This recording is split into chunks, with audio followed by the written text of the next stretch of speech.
राजवती अपनी 5 पोतियों के साथ रहती थी। राजवती की बहू बेटे काफी समय पहले ही गुजर गए थे। अब राजवती ने ही अपनी 5 पोतियों को पाल पोस कर बड़ा किया था। राजवती दूसरों के घर में काम किया करती थी और पैसे इकट्ठा कर अपनी पोतियों का भरण पोषण करती थी। उसकी 5 पोतियां काफी होनहार थी और इसी का फायदा उसकी दादी राजवती उठाना चाहती थी। और ऐसे ही एक दिन, अरे मेरी प्यारी पोतियां, उठ जाओ बच्चों, सुबह हो गई है। क्या तुम लोग भूल गए हो क्या? आज तुम लोगों को काम ढूंढना है। क्या दादी, हम नहीं उठ रहे। आपको अपने काम पर जाना है तो जाओ, लेकिन यह काम हमसे नहीं हो पाएगा। राजवती कुछ नहीं बोलती और वहां से चुपचाप चली जाती है। कुछ समय बाद दादी आवाज लगाते हुए अपनी पोतियों को कहती है, बेटी मैंने खाना बना दिया है और तुम सब उठोगे तो समय से खाना खा लेना, ठीक है? दादी राजवती वहां से अपनी मालकिन के घर चली जाती है और काम करने लगती है। राजवती की मालकिन राजवती से बोलती है, अरे काकी, आज आप लेट कैसे हो गई? अरे मालकिन, अब क्या कहूँ आपको, आप तो जानती हैं सब कि मेरी 5 पोतियां हैं, उनको उठाने में समय लगता है और उनके खाने पीने का ध्यान भी मुझे ही रखना पड़ता है। और आज तो वो उठ ही नहीं रही थी, इसलिए मुझे यहाँ आने में थोड़ी देर हो गई।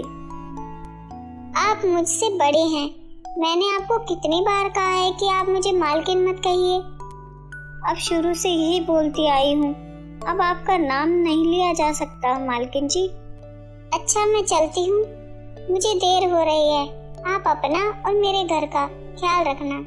इतना कहकर अब राजवती की मालकिन वहां से चली जाती है और अब राजवती भी घर की सफाई करने लगती है।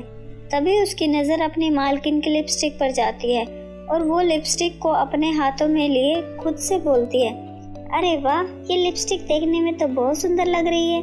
क्यों ना मैं इसे चुरा लूं और अपनी पोतियों को दे दूं। आखिर वो भी तो लड़कियां हैं, उनका भी तो मन करता होगा सजने संवरने का।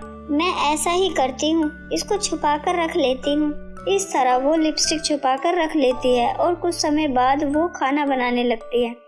खाना बनाते बनाते उसको ख्याल आता है और वो खुद से कहती है, नहीं नहीं, मालकिन को मुझ पर बहुत ही ज्यादा विश्वास है और मैं उनके विश्वास को तोड़ना नहीं चाहती। इतना सोचकर राजवती वहां से अपनी मालकिन के कमरे में चली जाती है और उनके सामान को वापस रख देती है और उस सामान को निहारते हुए खुद से बोलती है, जब मालकिन आएंगी तब मैं उनसे ही मांग लूंगी। इस तरह वो अपनी मालकिन का सामान रख देती है। शाम को राजवती की मालकिन अपनी एक दोस्त के साथ घर आ जाती है। दोनों आपस में बैठकर बात कर रहे होते हैं कि तभी राजवती वहां आ जाती है और अपनी मालकिन से कहती है, मालकिन खाना बन गया है, आप कहो तो मैं खाना लगा दूं? हाँ हाँ, लगा दो, और आज मेरी दोस्त भी यही खाएगी, इसलिए आप इसके लिए भी खाना ले आना। जी मालकिन जी। इस तरह राजवती दोनों के लिए खाना ले आती है। दोनों खाना खा ही रहे होते हैं कि तभी वो टीवी पर देखती है जो ब्रेकिंग न्यूज बनी हुई थी। 18 साल से कम उम्र की लड़कियों को 2 लाख देने का वादा कर रही है सरकार। ये न्यूज देख राजवती मन में कहती है, 2 लाख, लेकिन मेरी पोतियां तो बड़ी हैं। ऐसा करती हूँ कि उनकी उम्र छोटी करवा कर फार्म भरवा देती हूँ। इस तरह अब वो वहाँ से चली जाती है। वही किचन में जाकर राजवती देखती है कि खाना बहुत बच गया है। ये देख एक बार फिर राजवती के मन में लालच आ जाता है और वो खुद से कहती है, खाना तो बच गया है, क्यों ना मैं इस खाने को अपने घर ले जाऊं। वो खुद से बात कर ही रही थी कि तभी वहाँ पर उसकी मालकिन आ जाती है और वो अपनी मालकिन को देख राजवती अपनी मालकिन से कहती है, मालकिन ये खाना बच गया है, इस खाने का मैं क्या करूं? राजवती की मालकिन कहती है, कुत्तों को डाल दो ये खाना। वो मालकिन मैं कह रही थी कि खाना काफी सही है और इसलिए क्या मैं इस खाने को अपने घर अपनी पोतियों के लिए ले जाऊं? अरे हाँ हाँ, वैसे भी कुत्ते कभी खाते हैं कभी नहीं खाते। खाना बर्बाद होने से अच्छा है कि ये किसी के पेट में चला जाए। उसकी बात सुनकर राजवती के चेहरे पर मुस्कुराहट आ जाती है और वो अपनी पोतियों के लिए खाना पैक कर लेती है, जिसके बाद वो अपने घर जाने लगती है। जाते जाते वो अपनी मालकिन के पास जाती है और अपनी मालकिन से कहती है, मालकिन आपसे मुझे एक चीज और चाहिए थी। हाँ हाँ, कहो ना। मालकिन, मुझे वो आपकी गुलाबी वाली लिपस्टिक है ना, बहुत अच्छी लग रही थी। अगर आप मुझे मेरी पोतियों के लिए दे दे तो। अरे अरे कोई बात नहीं, आपको जो भी चाहिए आप ले लें। इस तरह वो अपनी मालकिन की लिपस्टिक ले लेती है और वहाँ से चली जाती है। जिसके बाद मालकिन की दोस्त बोलती है, यार ये कैसी नौकरानी पाल रखी है, ये तो एक नंबर की लालची है। तुझे तो पता है ये बहुत अच्छी है, मानती हूँ थोड़ी सी लालची है, पिछले 10 साल से मेरे पास काम कर रही है, लेकिन इनकी नीयत मेरे घर को लेकर कभी खराब नहीं हुई। अरे वाह, बड़ी ईमानदारी है, इतनी बूढ़ी होने के बाद फिर काम क्यों कर रही है। क्या बताऊं यार, इनके बेटे और बहू को गुजरे हुए काफी समय हो चुका है। इन्होंने अपनी पोतियों की देखभाल अकेले ही की है और कर भी रही हैं, और इनकी 1-2 नहीं बल्कि 5 पोतियां हैं। जब से काकी के बेटे और बहू गए हैं, काकी ने अपनी पोतियों को कभी कोई कमी नहीं छोड़ी और उनकी हर ख्वाहिश को पूरी करने के लिए ये आज भी काम करती हैं। इनकी पोतियां कितनी बड़ी हैं, सारी बड़ी हैं। क्यों ना हम इनकी 5 पोतियों को अपने ऑफिस में काम दिलवा दे। बेल आइडिया, बुरा नहीं है यार। इस तरह अब दोनों दोस्त आपस में बात करके सो जाती हैं। तो वहीं दूसरी तरफ जब राजवती अपने घर जाती है तो वो अपनी पोतियों को खाना निकाल कर देती है। उस खाने को देख 5 एक साथ बोलती हैं, क्या दादी, अब किस किस से मांग कर ले आई खाना? मैं तुम्हारे लिए अच्छा खाना लाई हूँ। जब से माँ पापा गए हैं तब से आपका लालच तो बढ़ता ही जा रहा है दादी।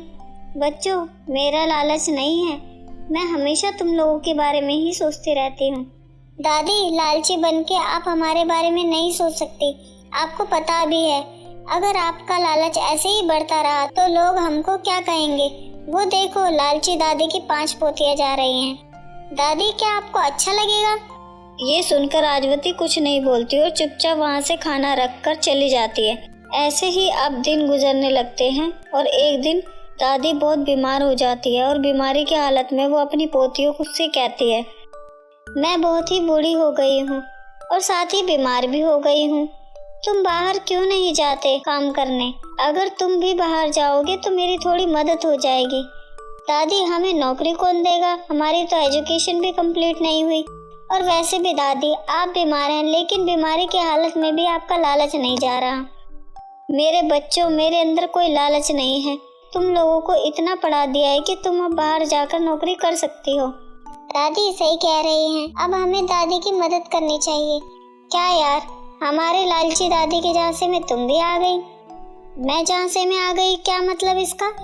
अरे शीतल, तुम तो जानती हो हमारी दादी लालच क्यों करती है। वो इसलिए क्योंकि वो चाहती है कि हम खुश रहे, हमें कोई दिक्कत परेशानी ना हो।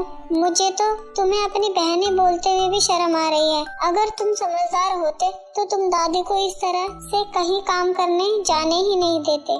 अपनी बहन की बातें सुनकर सभी बहनों की नज़र शर्म से झुक जाती है और सभी को अपने किए पर बहुत पछतावा होता है और सब एक साथ अपनी दादी से माफ़ी मांगते हुए कहती हैं, हमें माफ़ कर दो दादी, हमने आपको कभी समझा ही नहीं। लेकिन आप चिंता मत कीजिए, हम बाहर जाकर नौकरी ढूंढेंगे और बहुत मन लगाकर काम करेंगे। उनकी बात सुनकर दादी की आंखों में आंसू आ जाते हैं और वो उनको माफ़ कर देती है। वो माफ़ी मांग रही होती हैं, तभी राजवती की मालकिन और उसकी दोस्त वहाँ आ जाती है और उनको माफ़ी मांगते हुए देख कहती हैं, पहले मुझे भी लगता था कि तुम्हारी दादी लालची है, लेकिन जब मैंने इन्हें पास से जाना तब मुझे भी ये अच्छी लगने लगी। इसी बात को ध्यान में रखते हुए हमने तुम लोगों को अपनी कंपनी में काम देने का फैसला किया है। उसकी ये बात सुनते ही अब दादी अपने हाथों को जोड़ते हुए धन्यवाद करती है और इस तरह अब उन 5 को एक अच्छी सी नौकरी मिल जाती है और दादी का भी लालच खत्म हो जाता है। दोस्तों, इस कहानी से हमें सीखने को मिलता है, बिना वजह जाने हमें किसी को गलत नहीं समझना चाहिए। ऐसा करते हैं तो भगवान भी हमें माफ नहीं करता। हमें उम्मीद है कि वीडियो आपको जरूर पसंद आई होगी। तो वीडियो को लाइक, चैनल को सब्सक्राइब और दोस्तों में शेयर करना मत भूलना। मिलते हैं अगली वीडियो में।